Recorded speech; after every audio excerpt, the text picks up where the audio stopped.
Alright, we're going to start up here in the front. It does have a hookup light for hooking up at nighttime on the jack. It does have your up and down button for taking it on and off the vehicle. We have 20-pound propane cylinders that are full, except for what we use to service the trailer. The regulator has an arrow on it. It's pointed towards that tank over there. As soon as we would happen to open this tank up, it's going to turn green inside the eye, indicating that's the bottle we worked off of. As soon as that bottle would come up empty, it's going to turn red inside the eye where it's green at. If the other cylinder's already open, it'll automatically pick up from that one, so you don't lose your gas service in the middle of the night. It's still going to show you red to the one it's pointed to is empty, but it will automatically pick up from this one over here. It has one new 12-volt battery on the front of the unit. Also has a battery disconnect. The battery disconnect's used for in between trips for a long period of time. If you're not going to use it, you can turn the battery disconnect off, pull the key out, and save all the 12-volt juice that's in the battery for the next time you come to the unit. It also has a 7-way holder on the off door side that keeps the 7-way up off the ground and chains, keeps them from corroding. Bottle cover has 2 holes at the bottom of it that a bungee cord can go underneath to hold it on underneath the metal rack to hold it in place while you're traveling down the road. But it also has the quick disconnect at the top so that you don't have to take the bottle cover off every time that you want to get into the cylinders to open or close. As we start down the off door side, it has the 4 BLs on all 4 corners. Each one of the compartments have magnets to hold them up out of the way. And on this side over here, it does have a clothes hamper in the bedroom on the left-hand side on the inside that you throw your clothes in, hangs in this basket here.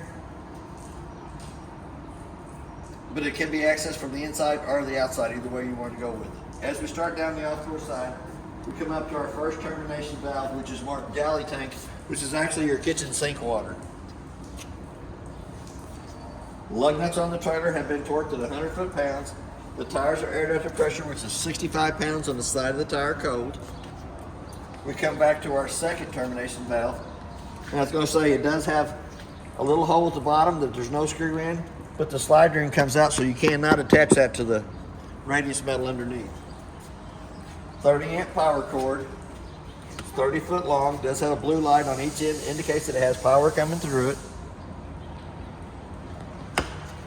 Then we have our city water connect right behind it that you can hook to with the water hose and regulator and never have to fill the fresh tank off of it. Work right off the water pressure going to that city water connect.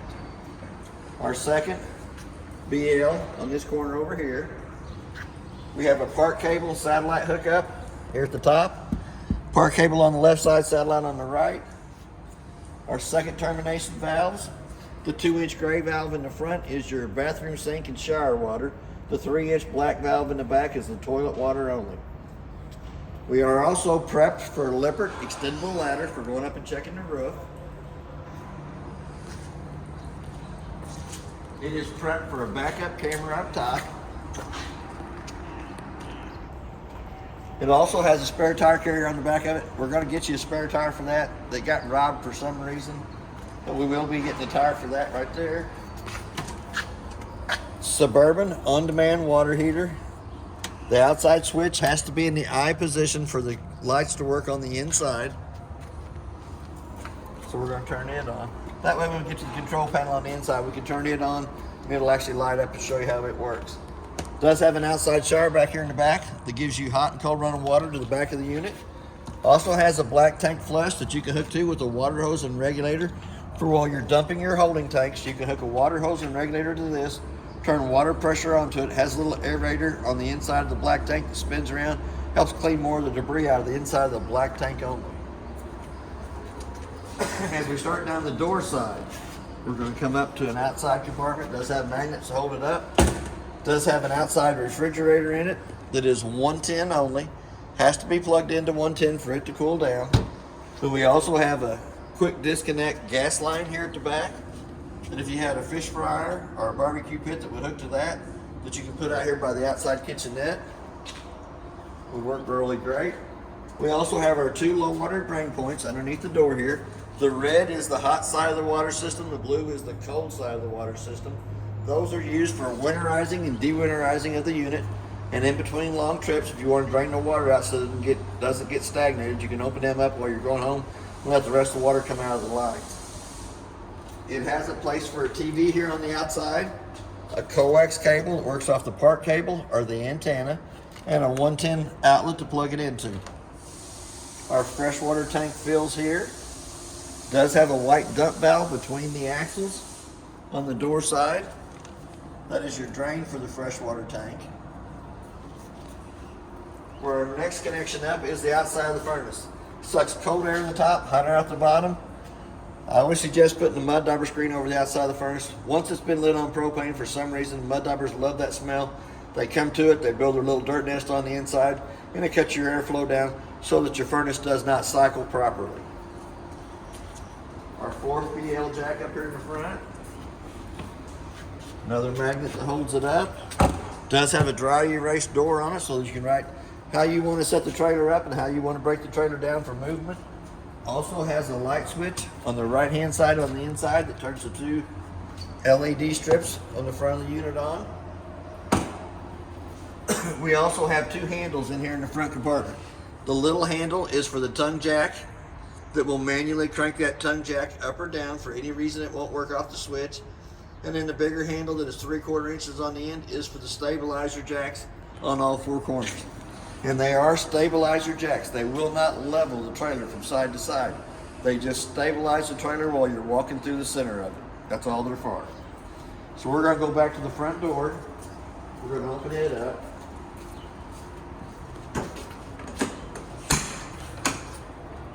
Open the door fully extended. There is a blue handle on the left-hand side that locks the steps to the door frame, which you're going to loosen it up. It does have a push button underneath each one of the legs.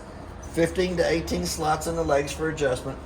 The main thing when the steps come out and lay down, it has to lay flat in the threshold so that the front door fits over the top of it without dragging.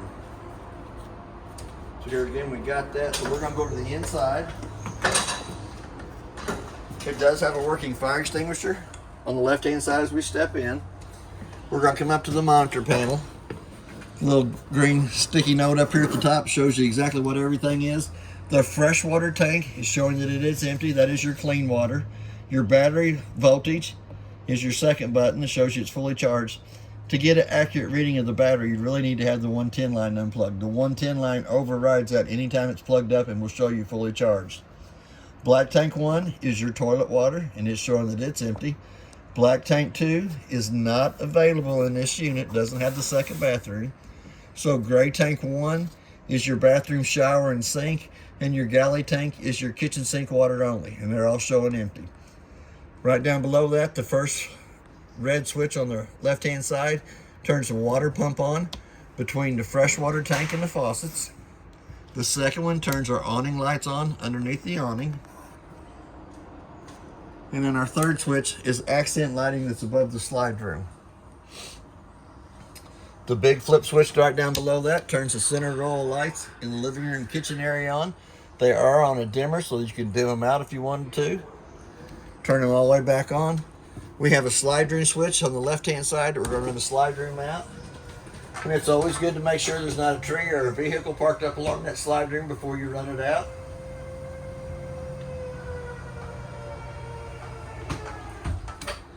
And then our last switch here on the right-hand side is for the awning. So we're going to run it out as far as we can get it.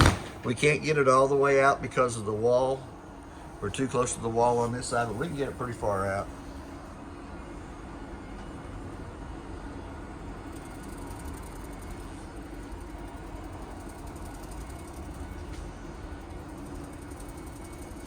I'm going to stop it right about there. There is a pinch point on the bottom of each one of the awning arms that you can pull down against that would put the pitch of the rain coming off towards that arm there, front or back, either way you wanted to do it. So we're going to come up, we're going to start right here with this little light switch. Turns your decorative lighting above the stove and sink on. It does have the 110 outlet is GFI protected. Got a little sliding door here with 2 drawers that come out. Pretty good sized drawers. Put a lot of little snacks in there. We're going to start down through the bunk rooms first. Each one of the bunk rooms has a light above it. It has a little push button in the center to turn it on and off. Each one of them also has a USB port on the door side of the wall. Does have a fire escape window up here in the back. Excuse me, it's pretty self-explanatory. Grab a hold of the red handle on the screen, pulls the screen loose from the window. Red handle off to the right hand side comes out and goes all the way through the window frame for access there out of the top bunk. Our breaker box is down underneath the bottom bunk. And the breakers are marked from the top to the bottom exactly what they are, with your main, your AC, your general purpose, which is your 110 outlets, GFCI 110 outlets, converter, microwave, and fireplace. Car fuses on the right hand side are marked from the top to the bottom exactly what they are. But on them 12-volt fuses, there is a little red light off on the right hand side. Anytime one of those fuses would happen to blow, it will have a red light to the right hand side of it that can be seen through the tinted screen here in the front. In the bathroom area, we have a light in here that you can turn on by hand, a little push button in the center of it. We have a knurled knob in the vent in the ceiling that we can crank up. A little black switch turns the fan on for pulling the moisture out of the bathroom. Here again on the shower, we have our hot water on the left hand side. We got cold water on the right hand side. To get water coming through the shower, you have to pull up on the little stem here that holds it in place. It can also be used as a tub for littler kids. It does have a plug for the stopper in the bottom of it. It has a single foot flush on the right hand side of the toilet. Push down on it. Water will come down, push all the way down, fills and goes through the bottom. It does have an AC vent in the bathroom to bring AC into the bathroom area. We're going to step up into the sink. It does have a light switch on the wall that turns the drop light on in behind the mirror. It does have another little push button up at the top for turning the light on above it. We got our Suburban on-demand inside controls in here, so when we turn it on, it gives you the temperature of the water up in the upper right hand corner. Left hand side down here at the bottom will show a little sprinkler showing water coming through the faucets. In the center, it'll have a little fan showing there's water circulating through the hot water heater. And on the right hand side, it'll have a little bit of a flame. Shows you that it did light on gas. And then you can watch the temperature of the water go back up. And you can run the temperature of the water up or down. You can have it from 66 to 120. You can also change the Fahrenheit and Celsius. Excuse me. All the sinks have hot water on the left side, cold water on the right side. They all have stoppers in them. We also have our GFCI outlet at the bathroom sink. Several buttons in the front of it. Does have pretty good sized storage down below that. There is a privacy door for the bathroom that does need to be buttons back up when you're in travel. The 3 lights in the slide all have to be turned on by hand. They have a little push button in the center of them for turning those on. Oops. And since this is kind of a bedded area that you could use, the tabletop goes down between the 2 benches. 2 back cushions come over the top of the table to make a smaller bed, and the couch will butterfly out into a bed. They're not marked as fire escape windows, but they can be used for fire escape windows. They are big enough to get out of. Don't have the little red handles on them. There is pretty good sized storage underneath each one of these little baskets. Add a lot of extra goodies in there, a lot of little snacks. The back of that side of the bench can come off that side there and goes over to this side here. That makes an L couch on that side there. Or you can turn it this way, use it for bench seating at the kitchen table. The 2 pedestals comes off the bottom of the tabletop. Tabletop comes down between the 6 bars on the side and will make a smaller bed there. It does have a working fire extinguisher or smoke alarm in the top. We do have more storage underneath here. Little baskets that come out. Pretty good size storage for them. Couch will butterfly out into a bed. I'm going to take the cushion off the back. We're going to lay it up. Push it back up. Grab a hold of the back up. Little cushion sticks to the Velcro to the side there. We're going to come back over to the kitchen sink. Cabinet door opens here. Gives you 2 more drawers on this side. All the little goodies are in here. The purple key does the lock and deadbolt on the front door. The kind of grayish white key does your outside compartments, and then your 751 key does your outside showers. Does have a remote for the fireplace. I have to get a little closer to it. Turns it on and off. You can change the flame height on it. You can run the temperature up and down, and it has a 1 to 9 hour setting on the time that you can let it run, and you can change it from Celsius to Fahrenheit. It does have an off button, but it does have a remote for it. If you happen to lose the remote, it does have the push buttons on the front of it, so it can be hand operated.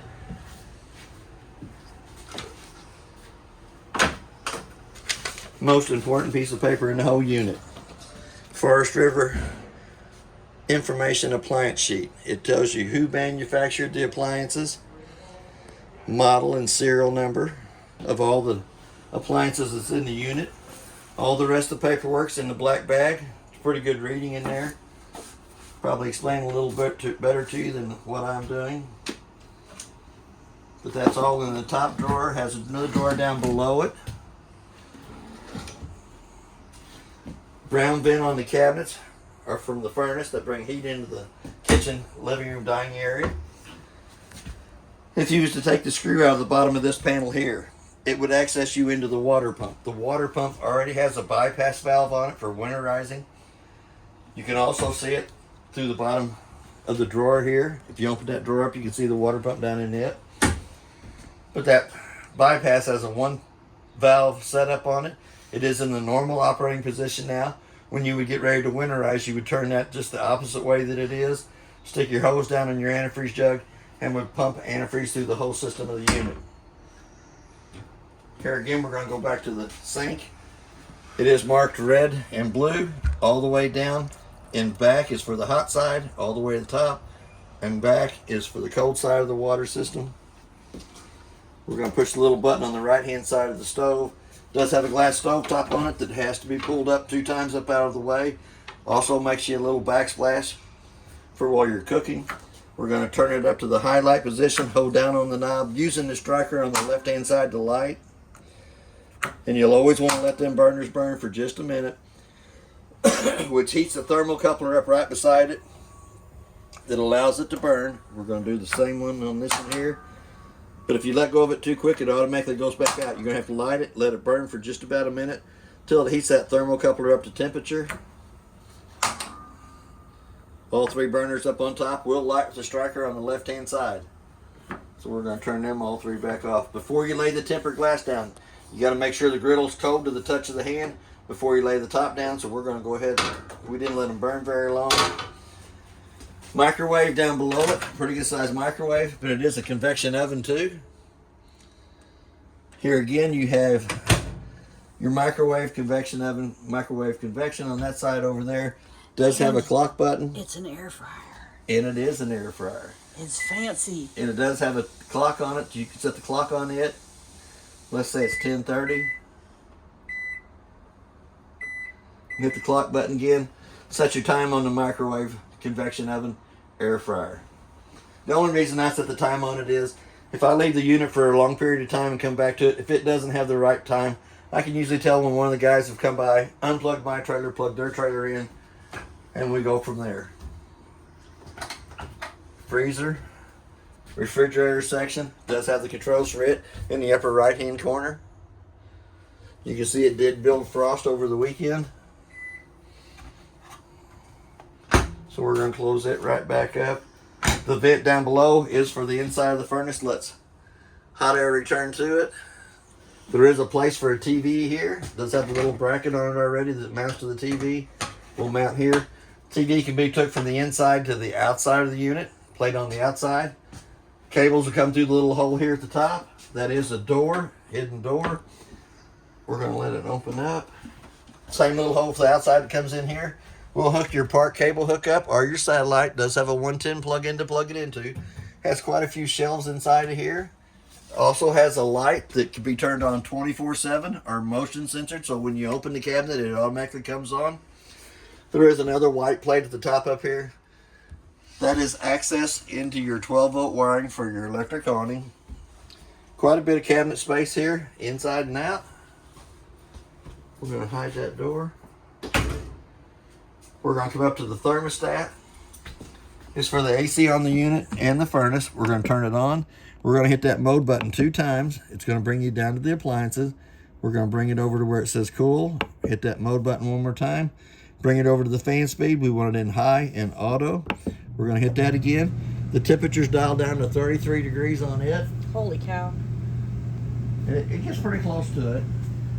Here again, you got the quick cool downs on either side of the AC that brings all the cold air down into the living room, kitchen area. But when you shut it back off, it goes back to the round vents in the ceiling and will go all the way up to the master bedroom. So here again, we're going to hit that mode button 2 times, bring it down to the appliance. We're going to bring it to where it says off. Hit it 1 more time. We're going to bring it over to the fan speed, hit it for off there.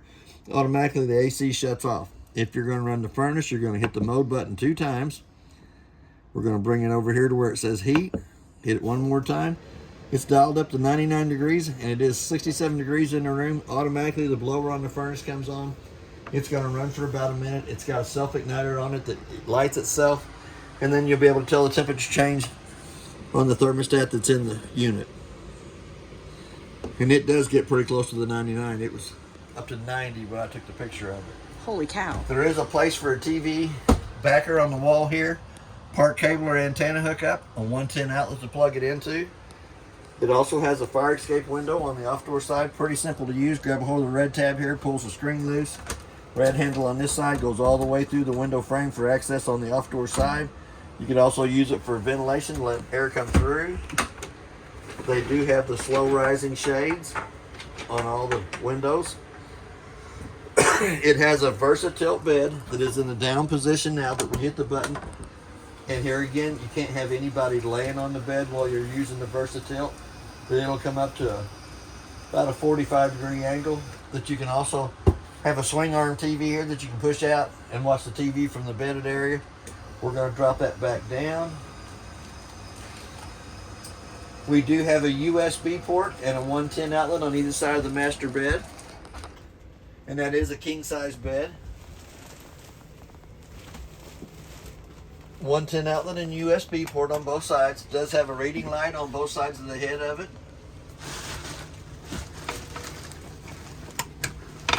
Does have pretty good sized cabinet space, extra pillows, blankets and stuff up top. Does have a closet on this side over here that you can hang clothes in. The bottom door has a shelf in it, but it also has your basket for your dirty clothes. They can be accessed from the inside or out. We're going to lift up the bed. It does have a little storage underneath it. 4 little baskets here at the bottom, but it also accesses you into the storage, the through storage compartment up in the front. It also has the pet-friendly step on it, so the pets don't have to jump up on the bed. They can walk up the steps to get onto the bed. Here again, you do have the slow rising shade on the door side. Does have a pretty good sized closet back here to this side over here. Gives you several spaces for extra clothes, a shelf up top, shelf at the bottom. Does have a brown vent on the bottom of it that actually brings heat into the master bedroom area. And it does have a privacy door to cut the master bedroom off from the living room kitchen area. Does have a little locking mechanism that holds that door in place. We're going to come back out. There are round vents in the ceiling. We're bringing AC into the master bedroom. The round square vent underneath the cabinet on this side over here brings the heat into the master bedroom area. And that's basically everything on your unit. If you have any questions, I'll try to answer them the best that I can. Thank you for your time.